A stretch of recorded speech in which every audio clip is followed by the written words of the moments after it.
ನಮಸ್ಕಾರ. ಇದೀಗ ನೀವು ನೋಡ್ತಿದ್ದೀರಾ ಒಪ್ಪೆ ನ್ಯೂಸ್. ನಾನು ನಿಮ್ಮ ಪ್ರಿಯ. ಇನ್ನು ಅಖಿಲ ಭಾರತ ಕಿಸಾನ ಸಭಾ ಜಿಲ್ಲಾ ಸಮಿತಿ ಬೀದರ್ ಈ ಕೆಳಕಂಡಂತೆ ಮನವಿಯನ್ನು ಸಲ್ಲಿಸಿದೆ ನೋಡಿ. ಇನ್ನು ಏನಪ್ಪಾ ಅಂತಂದರೆ MSP ಕುರಿತು ಕಾನೂನು ಮಾಡಿ ಎಂದು ರೈತರ ಬೇಡಿಕೆ. ಬಿಜೆಪಿ ಸರ್ಕಾರದ ಈಗಿನ ಕ್ರಮಗಳನ್ನು ನೋಡಿದ್ರೆ ರೈತರನ್ನ ಬೆದರಿಸಿ ತಲೆ ಎತ್ತದಂತೆ ಮಾಡುವುದು ಮುಖ್ಯ ಉದ್ದೇಶವಿದ್ದಂತೆ ಕಾಣಿಸ್ತಿದೆ.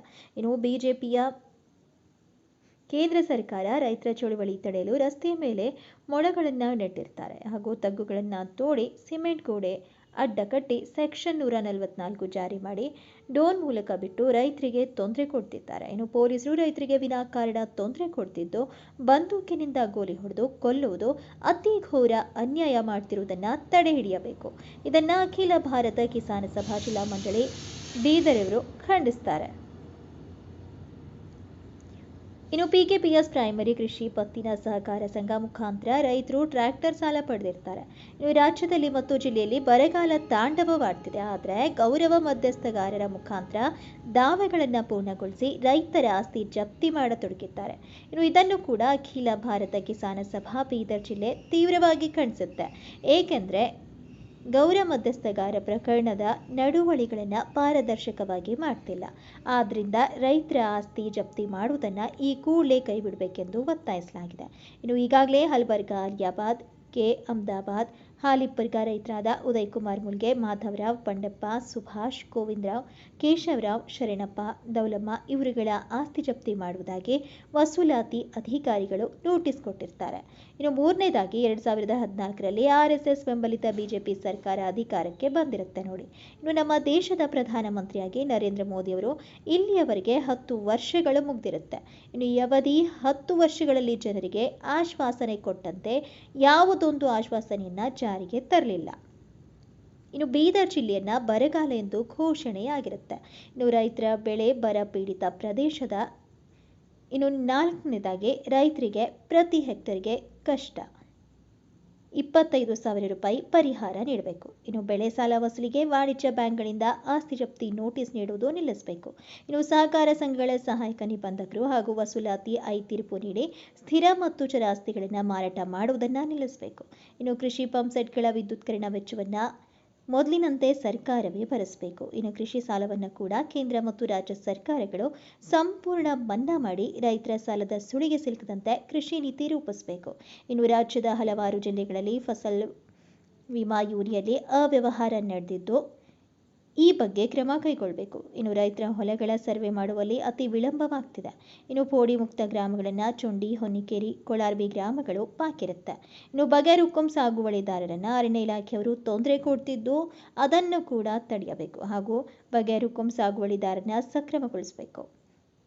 ಇನ್ನು 10 ವರ್ಷಗಳ ವಿಫಲತೆಗಳನ್ನು ಮುಚ್ಚಿಕೊಳ್ಳುವ ಕೇಂದ್ರ ಸರ್ಕಾರವು ಕಾರ್ಮಿಕ ಕಾಯ್ದೆಗಳನ್ನು ತಿದ್ದುಪಡಿಸಿದ್ದು ಹಿಂತೆಗೆದುಕೊಳ್ಳುವಂತೆ, ಕನಿಷ್ಠ ಬೆಂಬಲ ಕಾಯ್ದೆ ಮಾಡುವಂತೆ ಮತ್ತು ವಿದ್ಯುತ್ ವಿತರಣೆ ಮಾಡುವ ಕಂಪನಿಗಳನ್ನು ಖಾಸಗೀಕರಣ ಮಾಡದಂತೆ ಈ ಮನವಿ ಪತ್ರವನ್ನು ತಮಗೆ ಸಲ್ಲಿಸುತ್ತಿದ್ದೇವೆ. ಇನ್ನು ತಾವುಗಳು ಕೃಷಿಕರು ರಕ್ಷಿಸುವಿರಿ ಮತ್ತು ಪ್ರಜಾಪ್ರಭುತ್ವ ರಕ್ಷಿಸುವಿರೆಂದು ಆಶಿಸಲಾಗಿದೆ ಅಂತ ಕೂಡ ಹೇಳಿದ್ದಾರೆ. ಇನ್ನು ಬೀದರ್ ಸಹಕಾರ ಸಕ್ಕರೆ ಕಾರ್ಖಾನೆ ಹಳಿಕೇಡ್ B5 ಹುಮ್ನಾಬಾದ್ ಆಡಳಿತ ಮಂಡಳಿಯನ್ನು ರದ್ದುಗೊಳಿಸಿ ಸರ್ಕಾರವು ತನ್ನ ಅಧೀನಕ್ಕೆ ತೆಗೆದುಕೊಳ್ಳಬೇಕು. ಇನ್ನು ರೈತರ ಮತ್ತು ಕಾರ್ಮಿಕರ ಬಾಕಿ ಹಣವನ್ನು ಸರ್ಕಾರ ಕೊಡಬೇಕು. ಇನ್ನು ಅಲ್ಲಿ ಅಹಮದ್ ಖಾನ್ ಗೌರವಾಧ್ಯಕ್ಷರು ಬೀದರ್ ಜಿಲ್ಲಾ, ಮಾಣಿಕ್ರಾವ್ ಖಾನಾಪುರೆ ಗೌರವಾಧ್ಯಕ್ಷರು, ರಾಮಣ್ಣ ಅಭ್ಯಾಸ್ಪುರ್ ಜಿಲ್ಲಾ ಮಂಡಳಿ ಸದಸ್ಯರು, ನಜೀರ್ ಅನ್ನಚುಂಡಿ ಜಿಲ್ಲಾಧ್ಯಕ್ಷರು, ಈ ರಾಜ್ಯ ಸಮಿತಿ ತಮ್ಮ ವಿಶ್ವಾಸಿಗಳು, ಬೇಬಿ ಹೋನ್ಗಾ, ಬಾಬುರಾವ್ ಹೊನ್ನ ಕರ್ನಾಟಕ ರಾಜ್ಯ ಉಪಾಧ್ಯಕ್ಷರು, ಜಿಲ್ಲಾ ಮಂಡಳಿ ಸದಸ್ಯರು, ಮುಗ್ಲಪ್ಪ ಸುಂದಾಳ್ ಜಿಲ್ಲಾ ಉಪಾಧ್ಯಕ್ಷರು, ಕಮಲ್ನಗರ್ ತಾಲೂಕಾ. ಇನ್ನು ಈ ಪ್ರತಿಗಳನ್ನು ಕೂಡ ಲಗತ್ತಿಸಲಾಗಿದೆ. ಇದು ಯಾರಿಗೆಪ್ಪ ಅಂತಂದರೆ ಮಾನ್ಯ ಪ್ರಾದೇಶಿಕ ಅರಣ್ಯ ಸಂರಕ್ಷಣಾಧಿಕಾರಿ ಬೀದರ್, ಮಾನ್ಯ ವಲಯ ಅರಣ್ಯ ಸಂರಕ್ಷಣಾಧಿಕಾರಿಗಳು ಬೀದರ್ ಹಾಗೂ ಸಹಕಾರ ಸಂಘಗಳ ಉಪನಿಬಂಧಕರು ಬೀದರ್.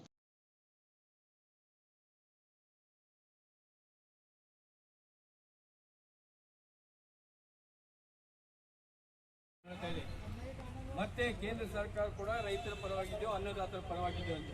ಆದರೆ ಬೀದರ್ ಜಿಲ್ಲೆಯಲ್ಲಿ assistant director of cooperative societies ಮತ್ತು ಡೆಪ್ಟಿ ರೆಜಿಸ್ಟ್ರಾರ್ ಆಫ್ ಕೋಆಪರೇಟಿವ್ ಸೊಸೈಟೀಸ್ ಇವರಿಬ್ಬರು ಕೂತು ಹಲ್ಬರ್ಗಾ, ಅಲಿಯಾಬಾದ್, ನಂತರ ಹಾಲಿಪುರ್ಗ ಇಂಥ ಹಳ್ಳಿದಾಗಿ ರೈತರಿದ್ದಾರೆ.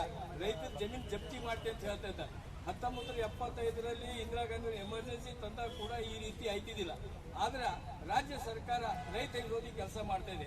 ಇನ್ನೊಂದು ಕಡೆ ಕೇಂದ್ರ ಸರ್ಕಾರ ಕೂಡ ಏನು 2020ರಲ್ಲಿ 3 ಕೃಷಿ ಕಾಯ್ದೆ ರದ್ದುಪಡಿಸಬೇಕಂತ ಒತ್ತಾಯ ಮಾಡೋಣ ಹಿಂದ್ಗಡೆ ಕೃಷಿ ಕಾಯ್ದೆಗಳು ರದ್ದುಪಡಿಸಿದ್ರು.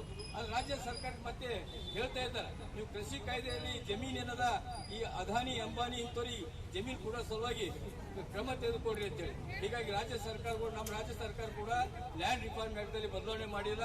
ಹೀಗಾಗಿ ನಮ್ಮಲ್ಲಿ ಇದ್ದಂತ ಭೂಮಿ ಸುಮಾರಾಗಿ ಈ ದೊಡ್ಡ ದೊಡ್ಡ ವ್ಯಕ್ತಿಗಳಿಗೆ ನಾವು ಕೊಡ್ತಾ ಇದ್ದಾರೆ. ಈಗ ನೋಡ್ತಾ ಇದ್ದೇವೆ, ಕರೆಂಟ್ ಉತ್ಪನ್ನ ಮಾಡ್ತೀವಿ ಅದು ಮಾಡ್ತೇವೆ ಅಂತ ಹೇಳಿ ಅವರ ಬಾಲ್ಕಿ ಇದ್ದ ಕೆಲವು ಕಡೆ ಎಲ್ಲ ಈ ಎಲೆಕ್ಟ್ರಾನಿಕ್ಸ್ ಸಣ್ಣ ಇಟ್ಟಿಂದ ವಿದ್ಯುತ್ ತಯಾರು ಮಾಡ್ತಾ ಇದ್ದಾರೆ. ಆ ವಿದ್ಯುತ್ ತಯಾರು ಮಾಡುವಂತ ದೊಡ್ಡ ದೊಡ್ಡ ವ್ಯಕ್ತಿಗಳೇ ಅವರೆಲ್ಲ ಸರ್ಕಾರದಿಂದ ಲೋನ್ ತಗೋತಾ ಇದ್ದಾರೆ. ಇಲ್ಲಿವರೆಗೆ ನಾವು ರೈತರ ಸಾಲ ಮನ್ನಾ ಮಾಡ್ರಿ ಅಂದ್ರೆ ಕೇಂದ್ರ ಸರ್ಕಾರನೂ ರೆಡಿ ಇಲ್ಲ ಅಥವಾ ರಾಜ್ಯ ಸರ್ಕಾರನೂ ರೆಡಿ ಇಲ್ಲ. ಕೇಂದ್ರ ಸರ್ಕಾರ ಇಲ್ಲಿವರೆಗೆ ಅದಾನಿ ಅಂಬಾನಿ ಅವರಿಗೆ 14,000 ಕೋಟಿ ಹಣ ಏನು ಮನ್ನಾ ಮಾಡಿಲ್ಲ. ಆ ಮನ್ನಾ ಮಾಡಿದ ರೈತರಿಗೆ ಮನ್ನಾ ಮಾಡಿ ಥ್ರೂಔಟ್ ಇಂಡಿಯಾದ ರೈತರಿಗೆ ಎಲ್ಲರಿಗೂ ಅನುಕೂಲ ಆಯ್ತು. ಆದ್ರೆ ಕಾರ್ಪೊರೇಟ್ ಕಂಪ್ನಿಗಳ ಪರವಾಗಿ ಕಾರ್ಪೊರೇಟ್ ಕಂಪ್ನಿ ಏನವ ಆ ಕಾರ್ಪೊರೇಟ್ ಕಂಪ್ನಿ ತಮ್ಮ ಮನಸ್ಸಿಗೆ ಬಂದಂಗೆ ಕೆಲಸ ಮಾಡೋದ್ರಿಂದ ಇವತ್ತು ನಮ್ಮ ದೇಶದಲ್ಲಿ ಕಾರ್ಪೊರೇಟ್ ಕಂಪ್ನಿನೇ ತನ್ನ ಅಧಿಕಾರ ತಗೊಳ್ತಾ ಇದ್ದಾರೆ. ಪ್ರತಿಯೊಂದು ಖಾಸಗೀಕರಣ, ವಿದ್ಯುತ್ ಖಾಸಗೀಕರಣ ಬಿಲ್ ಆಲ್ರೆಡಿ ಪಾರ್ಲಿಮೆಂಟ್ದಲ್ಲಿ